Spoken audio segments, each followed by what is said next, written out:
On October 28, 2021, 25-year-old Mo Wilson climbed up onto her bike, pulled her dark goggles down over her eyes, put her feet on the pedals, and sped off down a dirt path in the West Texas town of Marfa. Mo leaned down a bit over her handlebars and adjusted her bike perfectly to the changing rocky terrain on the path. Pretty soon, she heard the tires of another bike grinding through the dirt and rocks right behind her, and when she turned and saw who it was, she broke out in a huge smile.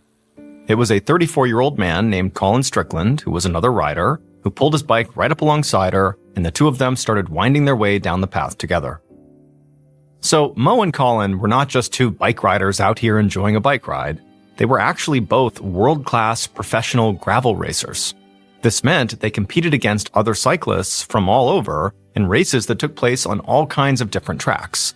They would race through deserts, in the mountains, and over long distances down steep wooded paths. And the two of them had come here to Marfa, Texas, because it was home to great desert trails with difficult terrain that made it a perfect training ground for top riders like Mo and Colin.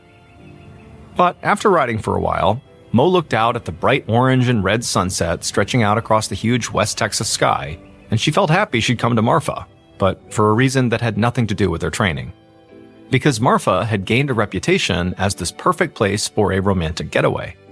The small town had become home to upscale restaurants, high-end art galleries, and places to stay where visitors could feel like they were secluded from the rest of the world. And Mo was looking forward to being alone there with Colin. The two of them had met about a month earlier at a major gravel cycling race in Idaho. Colin was already considered one of the top male racers in the world, and he was actually a celebrity in the sport. And Mo was well on her way to becoming his counterpart, but in women's racing. Their shared love and commitment to the sport made it easy for them to get along right away. And so shortly after that race in Idaho, when Mo went home to Vermont and Colin went home to Austin, Texas, they started texting and speaking all the time on the phone. And just a few weeks later, Mo had headed to Austin to visit Colin, and at that point, they became romantically involved. Now, their relationship was still new, and Mo wasn't exactly sure where they stood, but she figured a few days alone together in Marfa would go a long way to bringing the two of them closer together. Out on the path, Mo and Colin kept on riding. And during this ride, each of them made sure to take the time and made the effort to hone specific skills that they needed to work on. As fun as this was, they were still very serious competitors, and they both had dreams of being the best in the sport, so they always had to train seriously. And they also both really wanted to serve as ambassadors for gravel racing, so it would continue to grow all over the world. Mo and Colin eventually finished up their training ride and then hopped off their bikes and began to stretch. They were both sweaty and a bit worn out, but now they could get all cleaned up and just spend some time together. And later that night, that's exactly what they did. They relaxed and talked in their room, and everything seemed easy between them. But as they were doing that, Colin got a text message, and Mo could see his whole attitude changed. He tensed up and got this annoyed look on his face and quickly responded to the text. Mo didn't want to press him, but she was pretty sure she knew who had just messaged Colin. Because Mo was aware that he had been seeing another woman, Caitlin Armstrong, before the two of them had started talking and texting. Colin said that he and Caitlin had split up, but it was clear to Mo that Caitlin had not gotten over him. After spending a few perfect days in Marfa, Mo tried hard not to worry too much about Caitlin. However, Mo wasn't naive. She didn't just have Caitlin to contend with. She also had the reality that, trying to maintain any kind of serious relationship with Colin was always going to be difficult.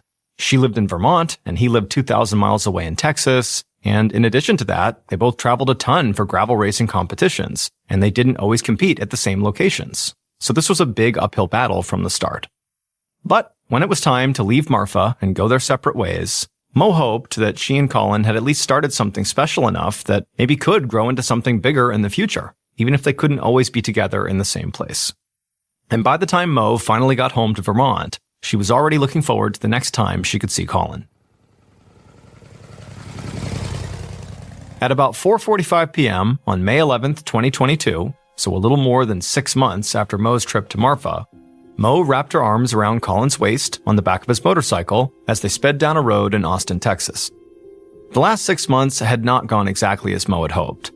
After leaving Marfa, she and Colin had both been very busy, traveling and competing, like she knew they would be. But through the end of 2021 and the beginning of 2022, she felt like she and Colin had barely spoken. They texted occasionally, but their conversations really just seemed to be focused on gravel racing and competing. And so Mo began to think that maybe their romantic getaway together in Marfa had just been a one-time affair. But then, about a month ago in April, Mo had begun to hear from Colin a lot more. And he didn't just want to talk about racing. And when Mo had told Colin that she was headed to Austin in May to compete in a race and to spend some time with one of her best friends who lived there, Colin got excited and made it clear he was looking forward to seeing her. So now, on the back of Colin's motorcycle, Mo held on to him a bit tighter as he turned off a main road onto a side street. They whipped through a heavily wooded area, past an artificial lake, and into the parking lot of Deep Eddy Pool, a popular public swimming pool in Austin. Mo and Colin hopped off the motorcycle and went inside. Mo took off her shoes and her cover-up that was over her bathing suit, and she dove right in. And while Mo didn't want to force anything, she was already starting to feel like she and Colin had reconnected here since she'd arrived. So they would spend hours just swimming and talking in the pool, having a great time, and then afterwards they climbed out, got dressed, and then went and got dinner together nearby. A little after 8:30 p.m. that same night, Colin dropped Mo off at her friend's place where she was staying. They said they would see each other at the upcoming race, and then Mo climbed off Colin's motorcycle. She smiled and waved as she walked around the building into the alley. Then she headed up the old wooden staircase that led from the alley to her friend's small second-floor garage apartment. Once inside, Mo checked on her gravel bike that she'd brought with her just to make sure it was ready to go. Once she was satisfied that it was in good shape, she headed to the bathroom to take a shower. But before she could ever turn the water on, she heard the sound of the apartment door opening. About an hour and a half later, so a few minutes before 10 p.m., Mo's friend walked into the apartment and called out for Mo. The friend didn't get a response, and so initially, she thought maybe Mo was still out with Colin. But as she walked further into the apartment, she saw Mo's legs sticking out from the bathroom. And the friend actually smiled, because she knew that sometimes, after a long day of bike riding, Mo liked to stretch out on the cool bathroom floor to recuperate, especially if it was really hot outside, and it had been over 90 degrees Fahrenheit most of that day. So she called Mo's name again, but Mo still didn't say anything. So her friend walked down the hall, and when she got to the bathroom and actually saw Mo, she began to scream, because the bathroom wall and floor were spattered with blood. Mo's friend grabbed her phone and dialed 911, and as soon as she heard the operator, she shouted that her friend was covered in blood and unconscious. The operator said he would send first responders right away, but he also began telling Mo's friend how to perform CPR. And so the friend dropped down and started doing chest compressions on Mo, fighting through tears and begging Mo to wake up, but nothing was working. Within minutes, Mo's friend heard the door open, and a first responder quickly rushed to the bathroom. The friend at this point backed away, and the first responder took over CPR. But it was too late. Mo was pronounced dead at the scene.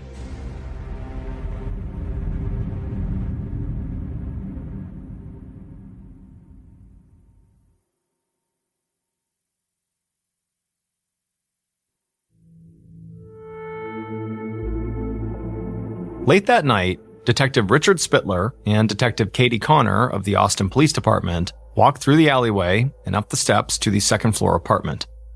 On their way, they passed by a uniformed police officer who was standing with a young woman who couldn't stop crying. Spittler and Connor passed them and then put on their gloves, stepped inside the apartment, and walked past a few more officers who'd also arrived before them. Spittler and Connor knew that Anna Mariah Wilson, a woman in her 20s, nicknamed Mo, who'd been visiting from out of state, had been pronounced dead at her friend's apartment. But they really didn't know much more than that. But as soon as they stepped into the doorway of the bathroom, they had a pretty good idea about what had happened. Mo had 3 gunshot wounds in her chest, and amidst the blood surrounding her body, they saw 9mm bullet casings.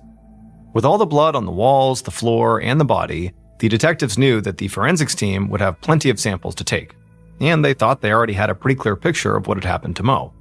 So, they stepped away from the bathroom and just did a sweep of the apartment. It didn't look like the place had been ransacked in any way, and as far as they could tell, it didn't look like this had been a robbery gone wrong, because expensive electronic equipment had been left untouched.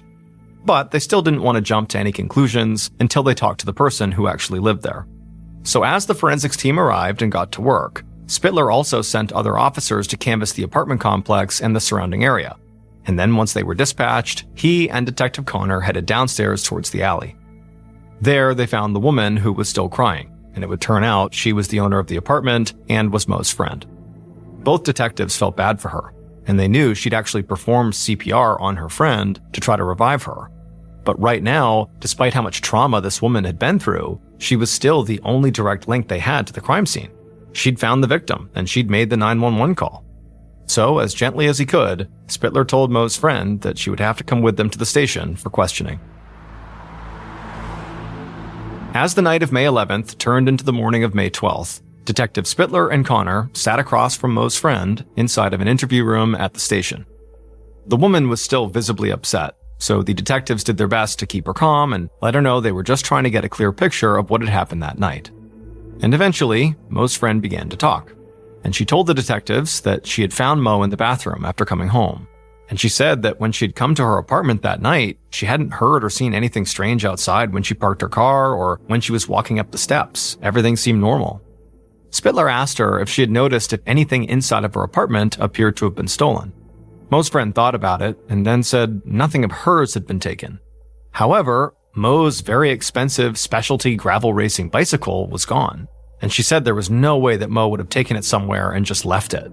Because Mo not only loved that bike, but literally needed it for an upcoming race. The detectives shared a look. They both realized this could mean that Mo's murder had been the result of a robbery gone wrong. But since the expensive bike was the only thing taken, Spittler thought that most likely pointed to someone who would have known Mo was in town and that she'd brought her bike with her. So, Spittler asked if anybody else knew that Mo was staying at the apartment and that she might have brought her bike. And Mo's friend said that actually a bunch of people knew, because Mo was a big-time gravel racer, and a large number of cyclists who knew her were in town to compete at an upcoming race. But Mo's friend did quickly add that the only person she knew Mo had seen that day was a cyclist that Mo had an on-again, off-again relationship with, a guy who was famous in gravel racing circles named Colin Strickland.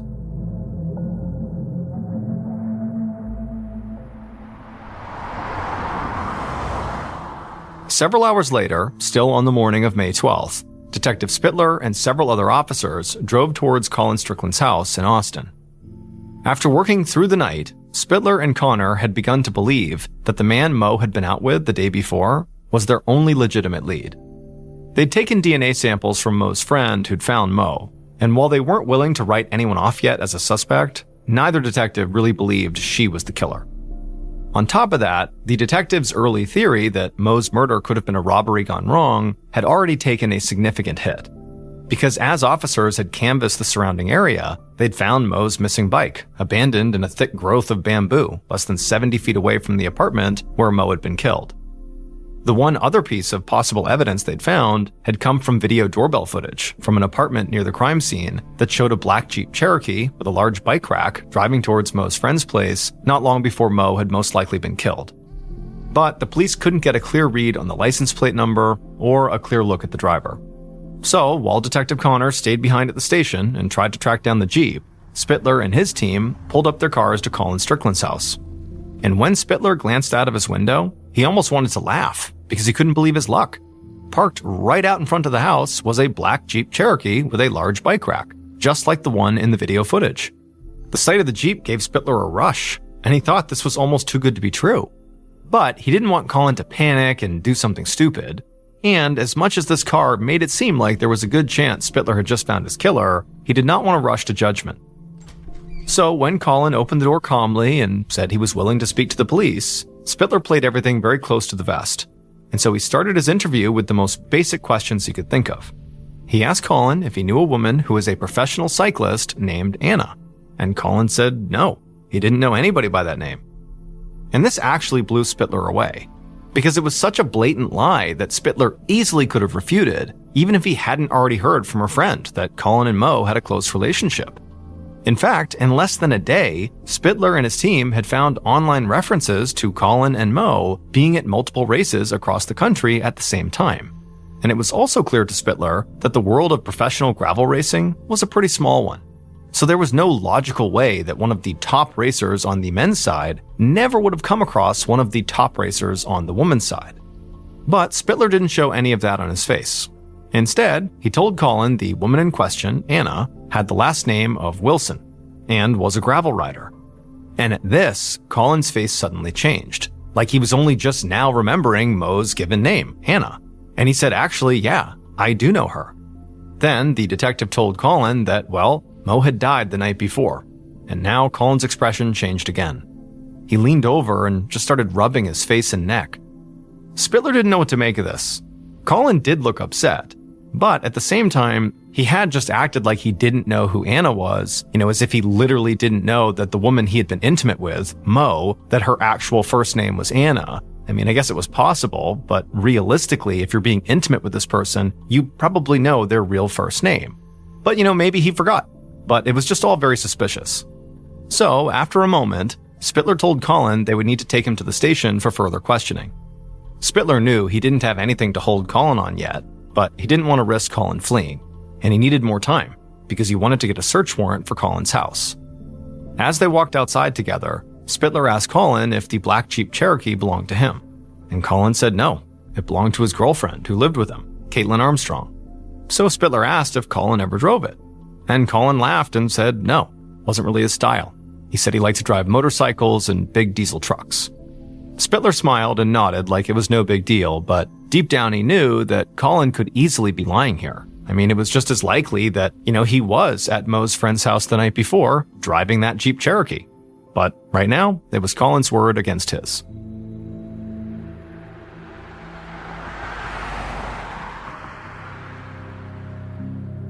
After a short drive, Detective Spittler arrived at the station. While the suspect, Colin Strickland, was taken to an interview room, Spittler told his partner, Detective Connor, about how he'd found the black Jeep with the bike rack on it. It was Colin's live-in girlfriend's car, Caitlin Armstrong.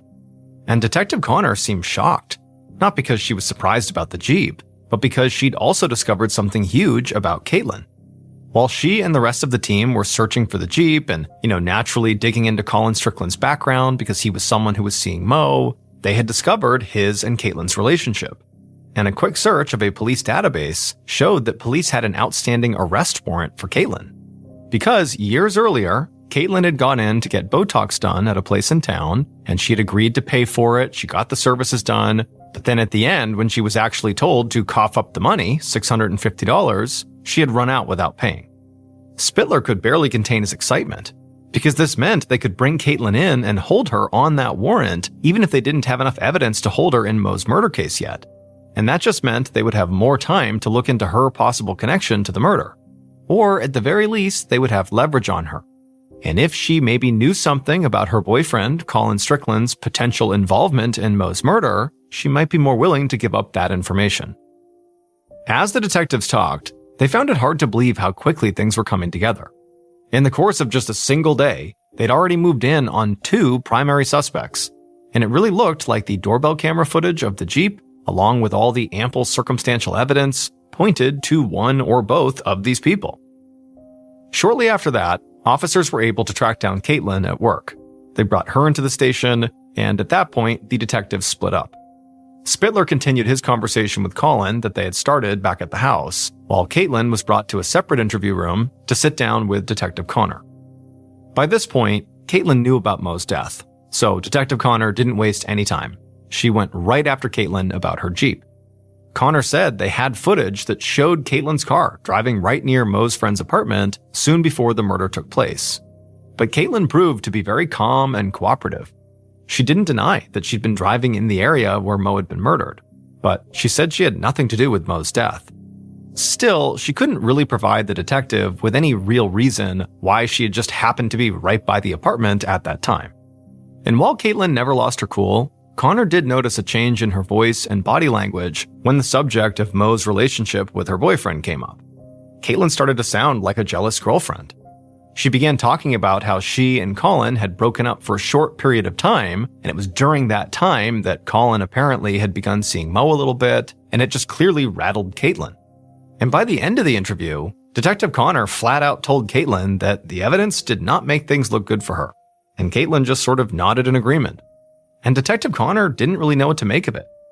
Caitlin didn't confess to anything, but also didn't really defend herself. She just kind of accepted that she was being looked at seriously as a suspect in a murder case, and didn't really put up much of a defense. And while the Jeep footage was pretty damning on its own, realistically, it was not clear in the video who was driving. But by this point, Connor believed if she and Spittler could secure even just one more piece of evidence to connect Caitlin to the crime scene, in addition to the Jeep, that would be more than enough to arrest her for Mo's murder.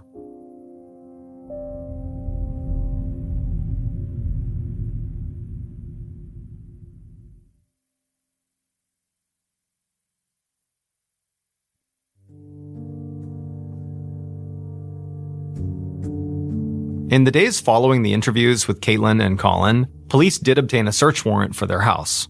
And inside the house, they found 2 9mm pistols, which matched the type of bullet casing found at the crime scene. Now, all they had to do was wait a few days for the ballistics report to come in to see if one or even both of those guns had fired the rounds that killed Mo.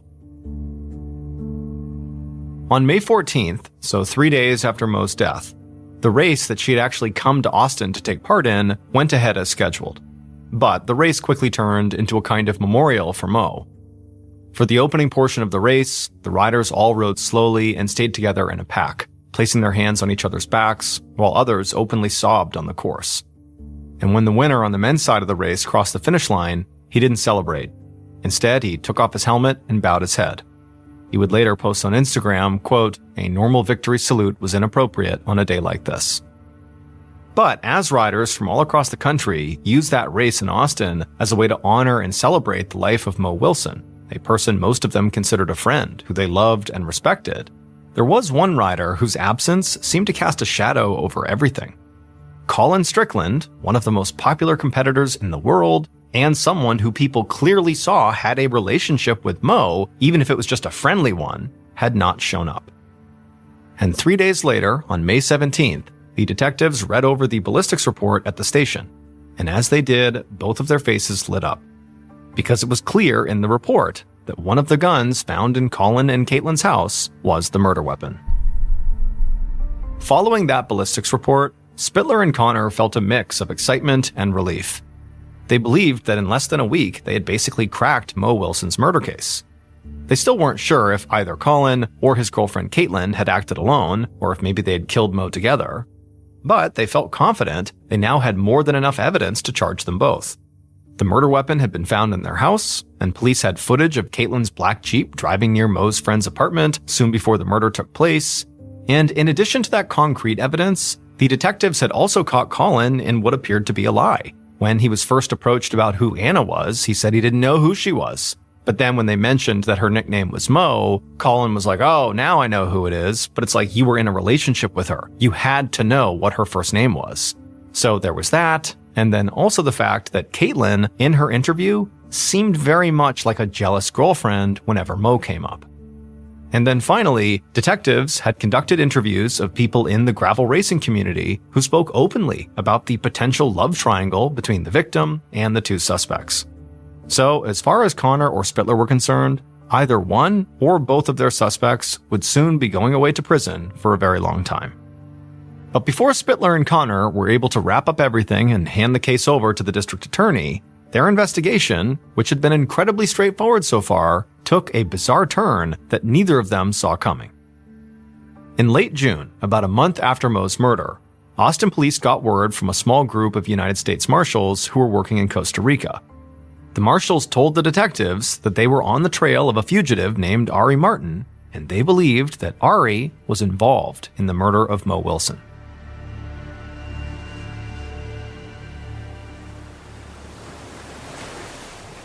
On the morning of Wednesday, June 29th, 2022, over a month and a half after Mo's death, U.S. Marshal Amir Perez walked down the street in a small coastal town called Santa Teresa in Costa Rica, dressed in a Hawaiian shirt, like a tourist. Perez and his small band of marshals had been desperately trying to track down the wanted American fugitive named Ari Martin for over a month. They had spent the last week here in this touristy town, with bars and shops and yoga studios. Right now, Perez was holding up his cell phone with a picture of Ari pulled up on the screen, and he was checking the face of every woman that passed by him to look for a resemblance. But he was having a bizarre problem. and that was that a lot of the women he passed looked like Ari Martin. So Ari was an attractive woman, but she was strangely generic looking, with no unique features really at all. And so this made her somewhat forgettable for the people that interacted with her. And it also made it very hard to pick her out of a crowd, because basically in any crowd, there were at least 3 other women who sort of looked like her. But today, Perez was not just canvassing. He was on his way to a specific location, a cheap hostel he was hoping Ari might be staying at. And after a half-a-block walk, he found it. He turned off the sidewalk and walked inside the building. Then, pretending to be a tourist looking to meet someone, he walked through the hostel out onto a back patio where there were several tables and people were sitting and talking and drinking. And sitting at one of these tables, Perez saw a generic-looking woman who was speaking English. Perez started to get excited, and he looked down at the photo on his phone, but he still couldn't quite tell if this woman was actually a match. He needed to get closer to be sure. So Perez approached the table, he smiled, and began speaking in Spanish. And at this point, the generic-looking American looked up and smiled at him. And while the smile was, like the rest of her, sort of unremarkable, Perez saw one marking that none of the other women he'd looked at had possessed. And what it was a bandage across this woman's nose. And at this point, Perez knew he had found Ari Martin. With more help from Costa Rican authorities, Perez and his team would soon get Ari back to America. And in Austin, Texas, Detective Spittler and Connor would get to sit down with Ari. And through their conversation, they would learn exactly what had happened to Mo Wilson, and they would finally be able to close one of the strangest murder cases any of them had ever worked.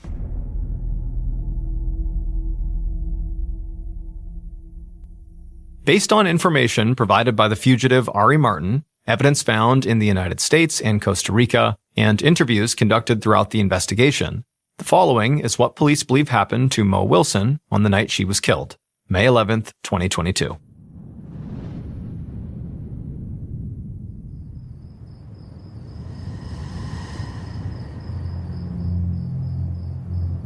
That night, around 9:15 p.m., the killer walked through the alley and climbed the steps up to the second-floor apartment.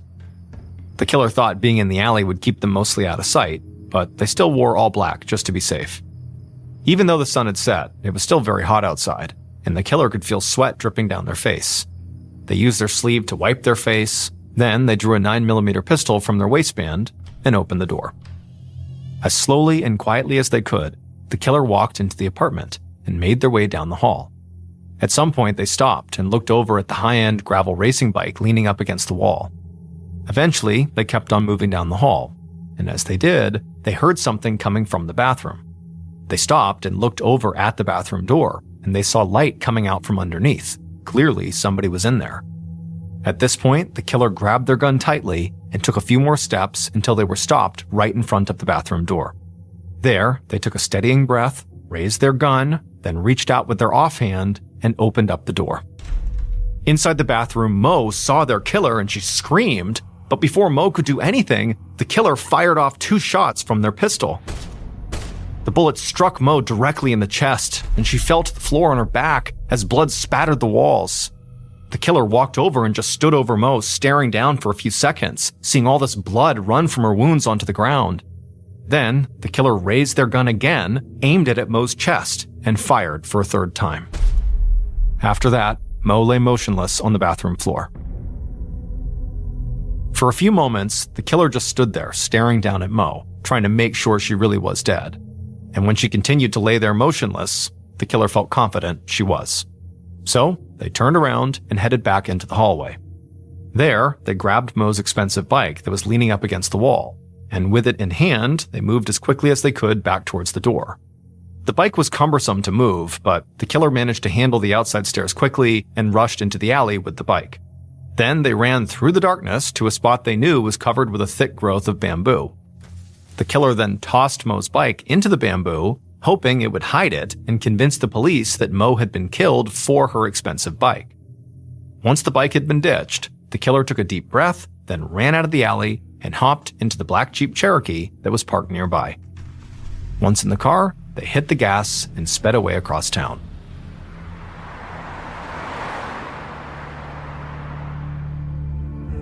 From the beginning, Mo's murder had seemed pretty straightforward to Spittler and Connor. But it was in the days following the interviews with their main suspects, Colin Strickland and his girlfriend Caitlin Armstrong, that had sent their investigation down a path the detectives never could have predicted. Because before any arrests could be made, the detectives discovered that Mo's killer had actually fled Austin. And it was not until a month later, when the U.S. Marshals conducted their search in Costa Rica for the fugitive Ari Martin, that everything would finally come together. Because when U.S. Marshal Amir Perez found Ari at the hostel in the small coastal town, he knew he was actually looking at Mo's killer, who was none other than Caitlin Armstrong herself. Here's what happened. During Caitlin's interview with Detective Connor, police had wanted to hold Caitlin on the arrest warrant that had been issued when she ran out on a bill for $650, which had been for that Botox treatment. But it would turn out that arrest warrant apparently had listed Caitlin's date of birth incorrectly. And so it was deemed invalid, and Caitlin was released from jail that very day. And in the time between her release and when the police got the ballistics report back from the guns found in Caitlin and Colin's house, Caitlin moved fast. She immediately sold her Jeep and used some of that money to quickly get out of Texas and head north to Newark, New Jersey. She wiped all of her social media accounts, got rid of her cell phone, and then flew from Newark to Costa Rica. And once she'd made it to Costa Rica, she began going by several different pseudonyms before landing on Ari Martin. Once police discovered Caitlin had made a run for it, they were more convinced than ever that she was the killer. But finding her proved to be very difficult.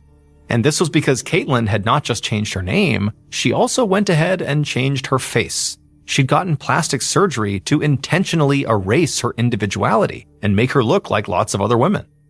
But while the surgery did make her look somewhat generic, it also left her with a bandage over her nose. And that's how U.S. Marshal Perez finally identified her. The marshals brought Caitlin back to Austin, and there she eventually confessed to murdering Mo. Colin Strickland was not involved in any way with Mo's murder. Caitlin Armstrong was convicted of murder and sentenced to 90 years in prison with a chance for parole in 2053. On September 19, 2013, 69-year-old retired middle school teacher Amy Linkert and her friend, 63-year-old Joe Blakesley, who was a physician, headed off to the Craters on the Moon Park in Idaho. This park is actually a dormant volcano. It's not extinct. It's going to be active again, probably in the next 1,000 years. But for now, it's this beautiful park that is known for these crazy lava fields that look otherworldly. Barely any vegetation can grow on them, and there's just a strip of pavement they've kind of weaved through these massive jagged lava fields. And then you have all these big mounds that are the actual volcanoes. Another feature of this park are all the lava tubes underground. All the molten lava, when it jets around underneath the surface before shooting out, it carves these natural tunnels underground, these huge caverns. They're like these big caves you can explore.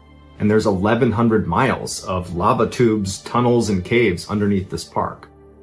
The two women told their families they would be back in Boise, Idaho by the 21st, but when the 21st came and they were not home, their families were suspicious. They tried calling them, they didn't pick up. And for the next 36 hours, they just kept trying to call them and, called around to see if anybody else knew where they were. And then finally, on the morning of the 23rd, when no one knew where they were, they reached out to the authorities. The formal search for these two women began on the 24th, so 5 days after they had initially left for this trip. And the searchers quickly found their pickup truck parked in the parking lot of the Craters on the Moon Park. And in their truck were their two dogs, who were alive, they were okay. And in the front seat were their purses and their cell phones, but there was no sign of Amy or Joe. This was obviously a bad sign, and so the search was really kicked into high gear to see if they could find these women before it was too late. But unfortunately, within 24 hours of finding the truck, they would find Amy's body. And her body was located way off of the main trail. She was in an area that the park superintendent described as incredibly rugged and inaccessible. Now, at this park, there is a strip of cement that weaves through this really dangerous lava field.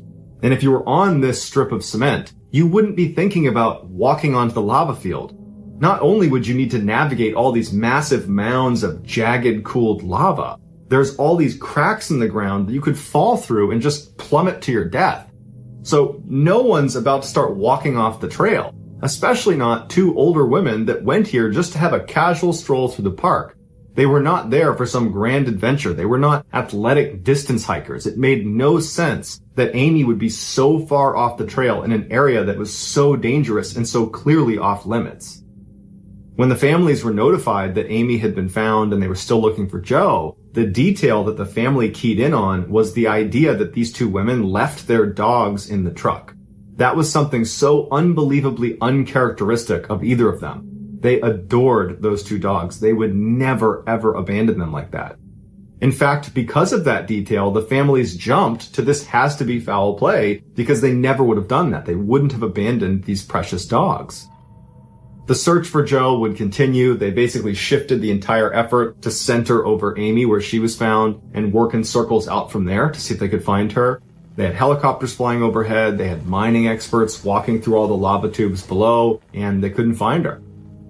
Finally, on October 23rd, so 28 days after Amy was found, Joe's body was discovered as well, and she was lying 1 mile away from where Amy had been found in a similarly inaccessible part of the park that would have required significant climbing over jagged, cooled lava fields and all these cracks in the ground she would have had to navigate to reach where she was. And even more strangely is the area where she was found had been searched extensively by air with helicopter pilots flying overhead and by cadaver sniffing dogs that had been in that area and they had not picked up her scent.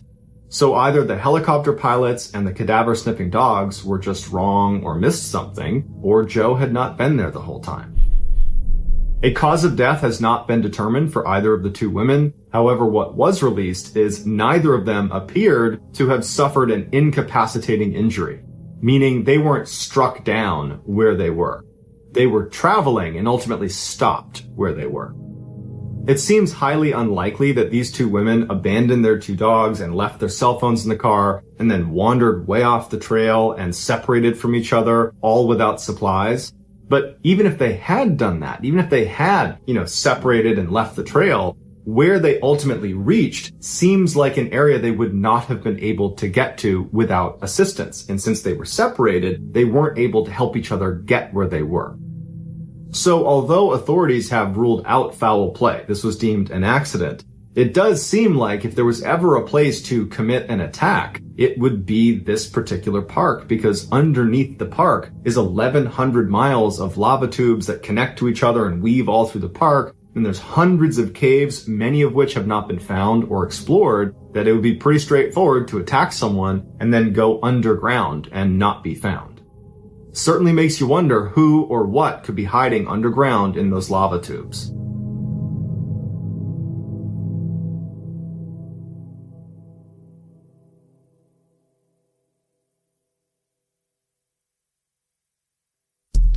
Our next story is called Stay in the Car.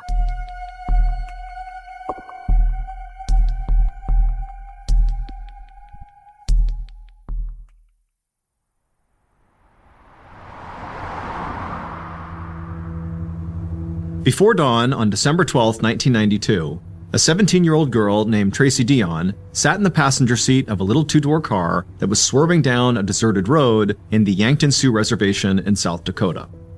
Everybody in the car was drunk, including Tracy. Sitting next to Tracy in the middle front seat was her 19-year-old cousin named Ruby, and Ruby's boyfriend, a 20-year-old named Arnold, was driving the car. All three of them had been out partying all night, and so now they were trying to make it home. The swerving was making Tracy feel sick to her stomach, but she didn't want to say anything to Arnold in fear that she might distract him. It was really dark outside, there was no street lights, there was ice on the road. For a sober driver, this would be a challenging drive, let alone a drunk driver. They were coming up on an intersection, and Arnold brought the car to a stop with a lurch. Tracy watched as Arnold checked for cross traffic and then pulled out onto Highway 281. But halfway through this turn, as Arnold was accelerating, Tracy began to feel the car slide. And even in her drunken state, she could tell Arnold had hit a patch of black ice.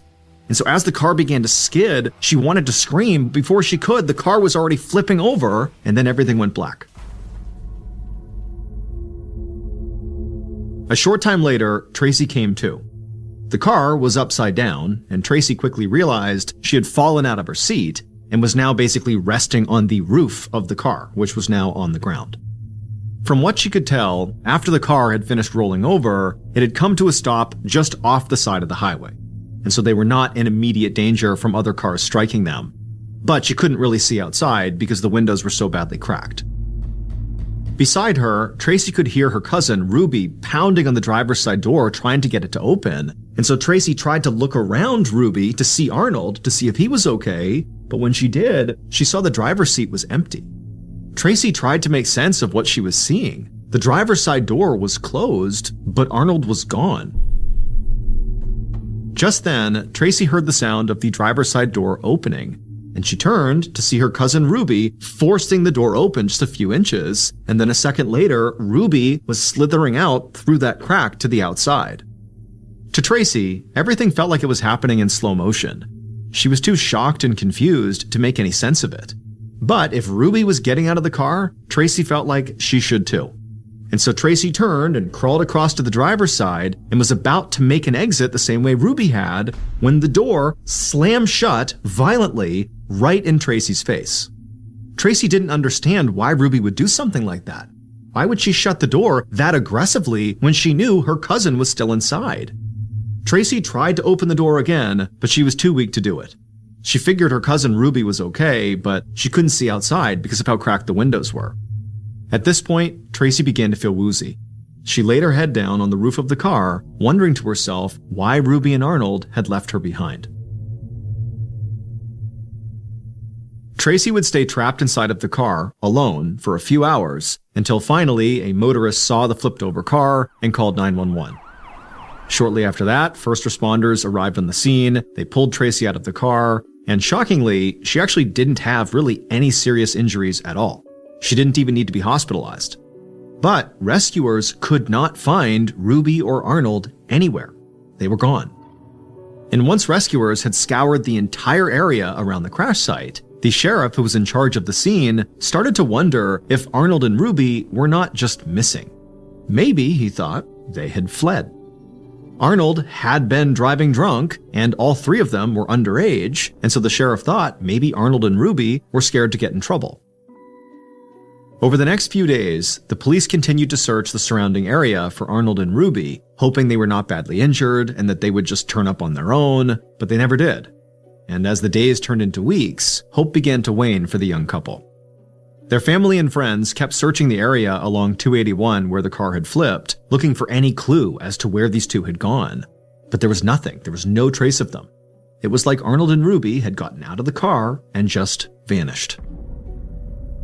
But in January of 1993, so 3 weeks after the crash, strange and conflicting reports of sightings began to trickle in.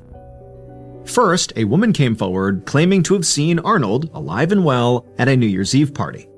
Now, the police doubted this claim, but this woman was insistent that she had seen Arnold.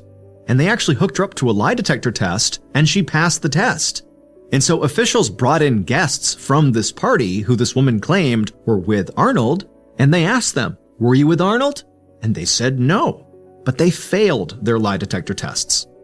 Now, of course, this was suspicious, but police really didn't know what to do with this information. Assuming this woman's story was true, that she really did see Arnold, well, according to the details of her story, Arnold did not appear to be in any kind of distress. And even if he was in distress, the police still had no idea where he was, so how could they help him? Other locals came forward, claiming to have spotted Arnold around town as well. But nothing came of those reports either. Neither Arnold nor Ruby turned up. Months went by, and the case went cold. Until March 10th, when a driver was going down Highway 281 and they noticed a strange object in the drainage ditch next to the road. By now, the weather was much warmer than it had been on the day of the crash, so instead of snow and ice inside of this drainage ditch, it was runoff water, and the strange object was floating in it. The driver stopped his car, got out, and walked up to see what this thing was, and as soon as he saw it, he turned, ran back to his car, and called the police. Because what the driver had just found was a dead body. And when the police arrived and searched the area, they found another body not far away.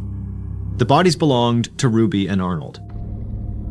But this discovery did not solve the mystery of what happened to Ruby and Arnold. Instead, it made it much more bizarre. Because first of all, the bodies were found 75 feet away from the original crash site. And the exact spots where the two bodies were found had been searched many, many times on the day of the crash, days after the crash. They were searched by police, they were searched by friends and family of Ruby and Arnold. The idea that this is where the bodies had been the whole time was impossible. They would have been found. And then there was the condition of the bodies. Ruby's body was extremely decomposed, which made sense given the fact that the crash was 3 months earlier. But Arnold's body was barely decomposed at all. And in the pocket of Arnold's jeans, police found a mysterious set of 3 keys. 1 was a vehicle key and 2 were house keys. But none of them opened any vehicle or building that Arnold was known to frequent, and nobody recognized them. Finally, the police found a tuft of hair lying near where the bodies had been found. It was Ruby's hair, but it didn't look like the hair had been there for very long, certainly not 3 months. Instead of being dirty and matted, like you would expect given how long she must have been there, the hair was perfectly clean. The official coroner's report on Ruby and Arnold's deaths were that they died of exposure, and then their bodies were just overlooked by searchers for months. But to a lot of people, including the sheriff who was in charge of the original crash site, this made no sense.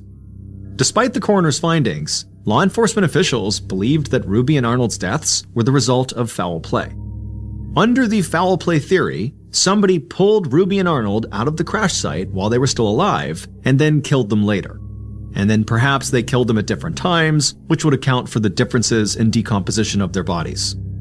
The FBI ultimately came in and took over this case, but they eventually closed it down, citing a lack of evidence to support the foul play theory. However, with or without foul play being involved here, nobody has a good explanation for all those sightings of Arnold after the crash. And also, nobody can explain why the door was slammed in Tracy's face in the immediate aftermath of the crash. Maybe it was Ruby or Arnold who slammed the door, or maybe it was their killer. To this day, what actually happened on December 12, 1992, on the side of Highway 281 remains a mystery.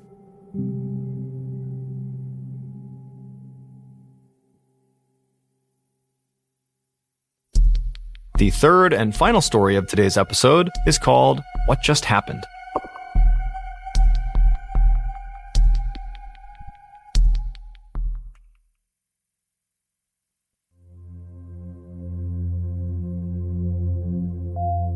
Growing up, Colton Louder was a joy to be around. He was always goofing off and making people smile, and he had a really infectious laugh. But secretly, he was depressed and began self-medicating at a very young age. By the time he was 18, he was a full-fledged drug addict, and by the time he was 25, he was in jail on a life sentence for murdering his uncle over a drug-related dispute. Colton's actions had a profound impact on his family, but none more so than on his twin sister, Kaylin. She had known about his pain even when he was putting on that facade of being happy and bubbly and outgoing, and she had reached out to him and tried to help him, but she could never get through to him, and when he was ultimately convicted, it was crushing to her. She felt like she couldn't help someone who was really vulnerable. But instead of just feeling bad about this, she took her sadness about her brother and watching him spiral and turned that into a laser focus on helping other vulnerable people that were struggling with addiction and depression to try to help them before they end up like her brother. And eventually she would get her degree in social work from Utah State. But despite Kaylin's best intentions to want to help as many people as she could, she found it very difficult to find work in her field, and it wasn't uncommon for her to have fairly long stretches of unemployment. And it was during one of those long stretches in 2014 that Kaylin's life rapidly fell apart, and it left everybody who knew her thinking, what just happened? On September 26, 2014, a little after 9 p.m., Kaylin calls 911. She reported that there was this huge, brutal fight taking place in her condo's clubhouse. Basically, it was like a restaurant where you could rent it out in the first floor of this condo complex. And she said it was getting out of hand and police needed to come over here and stop it before someone got hurt. The police asked her if weapons were involved. Were people using weapons in this fight? And Kaylin says, yes, guns. But when police rushed to the scene, bracing for the worst, they discover that it's just a docile wedding reception happening inside of this clubhouse, and not one person in there reported any altercation happening. They were like, we're being pretty quiet. I don't know where she would have got that from. One guest would tell police that they had lit off a single firecracker, but they showed them what they had used, and they were these little tiny cheap things that made almost no noise. So it is possible that Kaylin could have mistaken that for a gunshot, but it does seem highly unlikely. Police leave, and then 1 hour later, Kaylin calls 911 again, but she immediately hangs up as soon as an operator has actually answered the phone. And the operator calls the number back, and Kaylin picks the phone up, but she's not really speaking. She's mumbling, she sounds confused, and the operator said, hey, you tried to call 911 a minute ago. Is everything okay? Can you tell me where you are? And Kaylin would have a really hard time giving her address to the police. It was like she couldn't remember her address. And she's mumbling, and at some point she says, my roommate thinks I'm delusional and paranoid, but I'm not. Kaylin eventually kind of calmed down and said she was sorry for calling 911, and the operator said okay, and they hung up, and that was the end of the call. The next morning, Kaylin calls 911 for a third time in 24 hours. This time, she's frantic. While she's on the phone with the operator, she's periodically screaming at these two people that are apparently robbing her apartment to get the F out of here, get out of my apartment, you can't be here. And the operator is trying to get more information out of Kaylin, but Kaylin is very distressed. She can barely communicate with the operator. She's half crying, and the operator tells her, can you leave? Can you go somewhere safe? And Kaylin says, no, there's only one way out. This is a small apartment. I can't go past them. And the operator tells them that police are on their way. Just stay in your bedroom. Don't go anywhere. And so while Kaylin is huddled in her bedroom and the dispatcher is still on the line listening, you hear Kaylin's roommate, Carol, walk into her bedroom and very calmly say, Kaylin, what's going on? And Kaylin's like, Carol, get over here. You gotta lock the door. Get in here. There's two people in here. They're robbing us. They're out there. They're in the other room. And Carol's like, no, there's no one here. The front door is locked. Kaylin suddenly sounds really confused, and she says, well, I can't explain that, but they must have been in here because I heard them. They must have had a key, and that's how they got in, and that's how they got out. And right at that moment, the responding officers show up, and there was no sign of a break-in. Nothing had been taken. It really looked like nothing had happened, unless someone really did have a key. At this point, Kaylin was very embarrassed. She apologized to the officers, she apologized to her roommate, and she ended up calling her mom and saying, I'm mortified. I can't believe I just called 911 3 different times and nothing came of any of these calls. Like, I feel so embarrassed about it. And her mom, being a good mom, told her, don't worry about it. No one got hurt in the process, so it's all good. And so Kaylin moves past it, and on the call with her mom, she starts talking about what she's going to do that day. She says, well, I'm looking to update my resume and submit it to a couple different job openings, and I also want to clean up my apartment. And so they hang up the phone, and everything seems normal again. But at about 5:45 p.m. that night, Kaylin, along with her beloved little dog named Phyllis that apparently she took everywhere with her, were seen exiting the condo and walking out to the parking lot behind their building. Kaylin was barefoot, was only wearing a tank top and shorts, despite the fact that it was cold and raining. And as soon as she puts her dog down, because she was holding her dog in her arm, Kaylin begins having this totally animated discussion, except there's no one there for her to be talking to. About 15 minutes later, she and her dog turn around and walk back towards the condo complex out of view of a camera, but residents would say they saw her crying and going up to a gate that lets you back into the condo, and she apparently couldn't open it. And as she's standing there struggling, she suddenly stops, puts her dog down, turns, and starts running away. And the camera footage we have of her is only when she's back in the parking lot, but she's running away still, and the dog is nowhere to be found. Her beloved dog, she's abandoned, she's got no phone, no wallet, and nobody knows where she's going. Later that night, when Kaylin's family could not get in touch with her, because of all the weirdness around those 911 calls, her family just had a bad feeling about it, and so they filed an official missing person report that night. When police arrived at the condo complex, the first thing they did is they reviewed the security footage. And they already knew about her 3 911 calls that had happened within 24 hours, and all of them had been for unfounded reasons. And they see Kaylin on camera, barefoot in a tank top and shorts in the rain, and she's having this animated discussion with nobody before running around and running away. And so police go to Kaylin's family and they say, does your daughter have a drug problem? Is she mentally ill? And her family tells the police, no, she's got no history of mental illness. She definitely does not have a drug addiction because of what happened to her brother. And they explain what happened with Colton and how that had a tremendous impact on her and how that had actually sent her on a course to help people with mental illness or people who are fighting against addiction or depression. And they explained how she was just really well adjusted and everything seemed okay until these 911 calls started, and now this. So this huge search is launched between the police and volunteers, and actually the Louder family even hired some private investigators to help them look for Kaylin. But days turned into weeks and there was no leads, no one knew where she was. She had just vanished.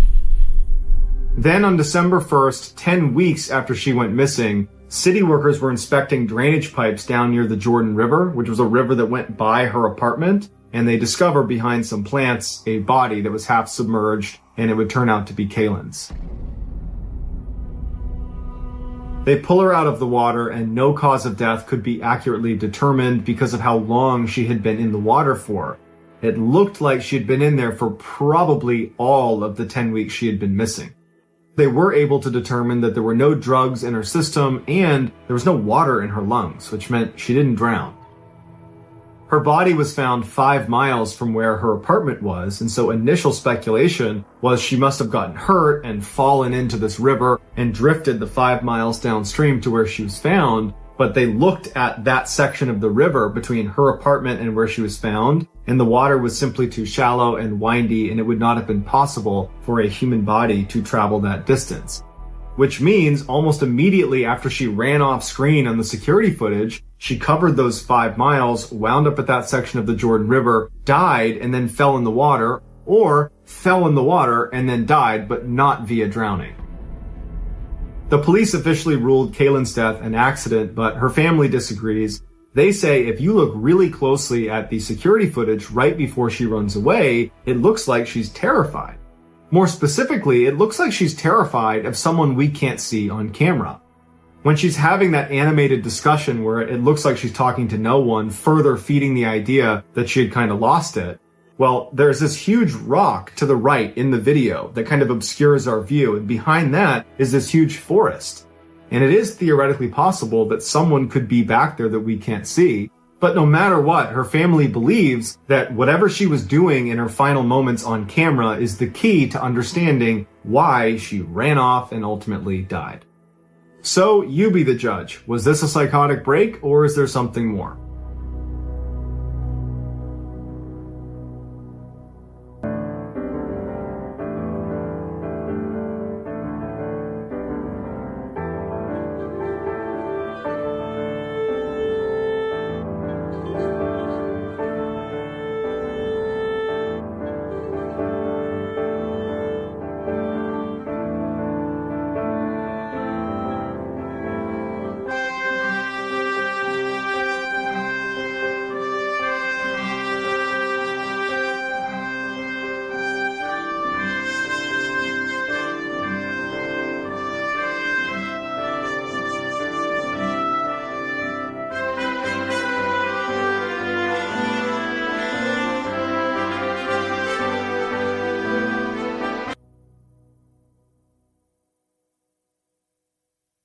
A quick note about our stories. They are all based on true events, but we sometimes use pseudonyms to protect the people involved, and some details are fictionalized for dramatic purposes. The Mrballen podcast, Strange, Dark, and Mysterious Stories, is hosted and executive produced by me, Mrballen. Our head of writing is Evan Allen. Our head of production is Zach Levitt. Produced by Jeremy Bone. Research and fact-checking by Shelley Shue, Samantha Van Hoos, Evan Beamer, Abigail Shumway, and Camille Callahan. Research and fact-checking supervision by Stephen Ear. Audio editing and post-produced by Whit Lacasio and Cole Lacasio. Additional audio editing by Jordan Stidham. Mixed and mastered by Brendan Kane. Production coordination by Samantha Collins. Production support by Antonio Manata and Delana Corley. Artwork by Jessica Clogston-Kiner. Theme song called Something Wicked by Ross Bugden. Thank you for listening to the Mrballen podcast. If you enjoyed today's story and you're looking for more bone-chilling content, be sure to check out all of our studio's podcasts. There's this one, the